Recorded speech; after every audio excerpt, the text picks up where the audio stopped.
Hello বন্ধুরা, তোমরা সবাই কেমন আছো? আশা করি সবাই ভালো আছো। দেখো সকাল সকাল খাওয়া শুরু করে দিয়েছে তোমাদের দাদা কাকু। কি খাচ্ছো? কুমড়ো ফুলের বড়া।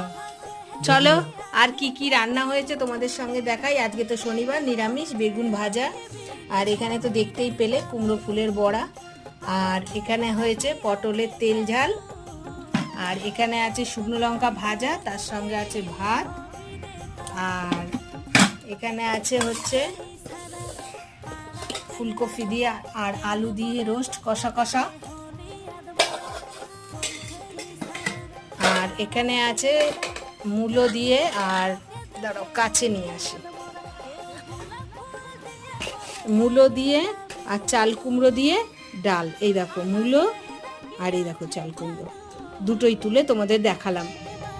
এই দুটো দিয়ে মুগ ডাল হয়েছে, খুবই সুন্দর হয় বন্ধুরা সবজি দিয়ে ডাল খেতে।